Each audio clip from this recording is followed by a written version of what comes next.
8h43. C'est l'heure de Nicolas Canteloup.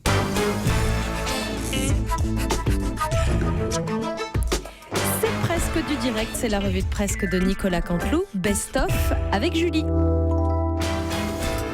On va accueillir maintenant Jean-Vincent Placé. Bonjour, monsieur Placé. Oui, bonjour.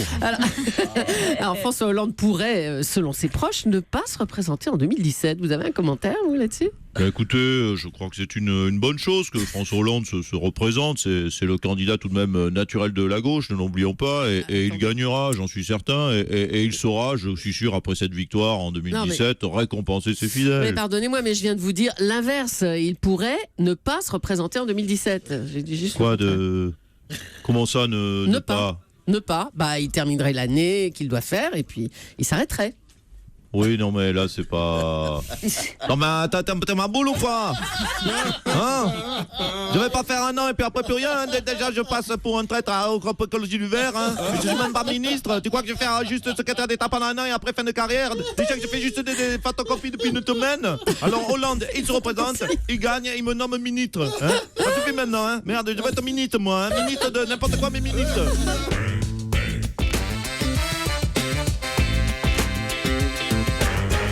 On va en venir maintenant à l'affaire Serge Aurier, le joueur du PSG, qui a créé un énorme buzz avec cette vidéo dans laquelle il traite Laurent Blanc de fiotte. Aimé Jacquet, bonjour. Oui, bonjour. Alors, votre réaction à vous, Aimé Jacquet? J'ai envie de lui dire bravo.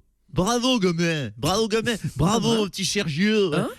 Mais oui, en 24 heures, il s'est fait un an. C'est bien de se faire Enfin, il a un quand an. même insulté ses coéquipiers et son entraîneur, Laurent Blanc.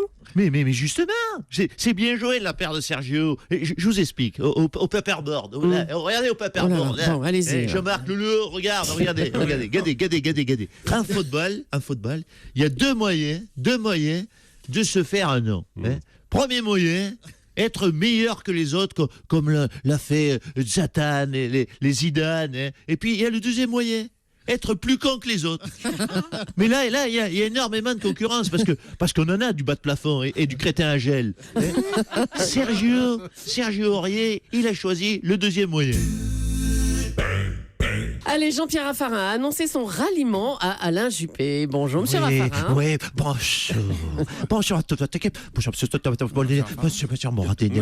Moi, c'est Jean-Pierre Raffarin, R-A-F-F-A-R-I-N.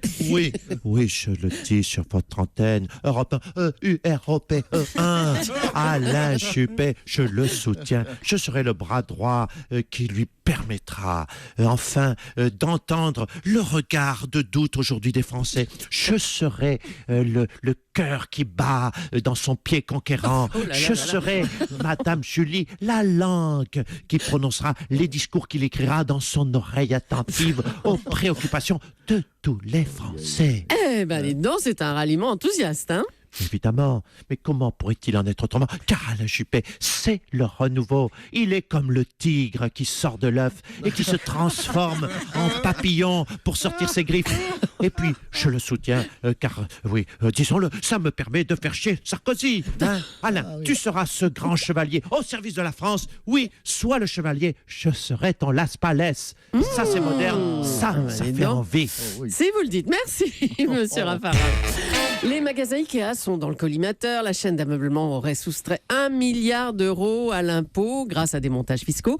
Emmanuel Macron, bonjour. Oui, bonjour. Écoutez, je suis en train de décortiquer la stratégie d'IKEA. En fait, c'est un montage très simple qui rappelle un petit peu celui de leurs étagères fornufles. Bah alors, comment ça marche, dites-nous?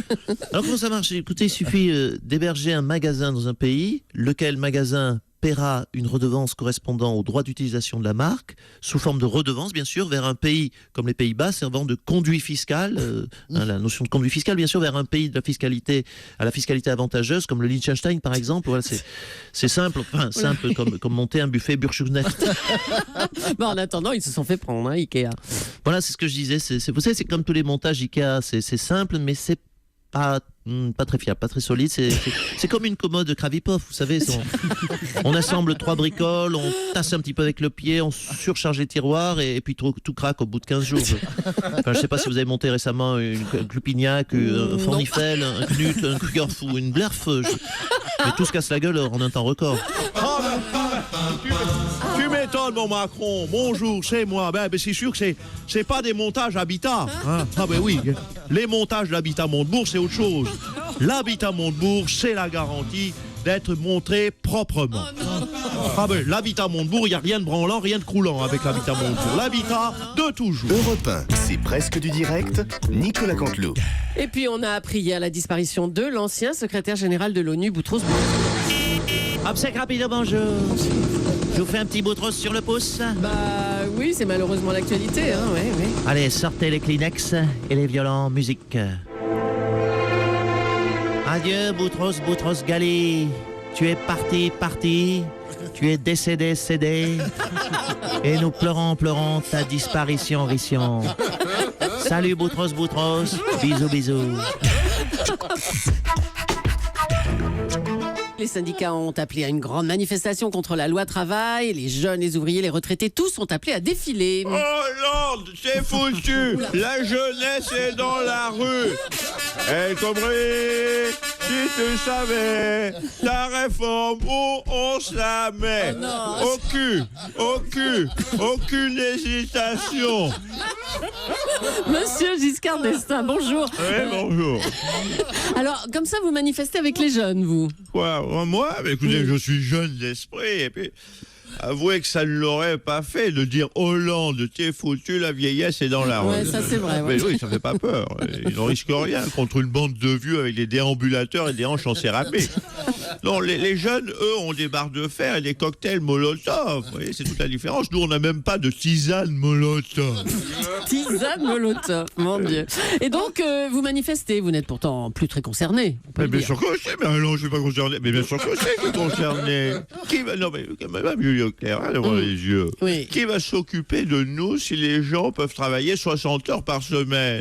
Hein, vous croyez qu'en rentrant, un ouvrier qui s'est tapé une journée de 12 heures à l'usine va vouloir faire manger sa soupe à mamie et changer la couche confiance à papy?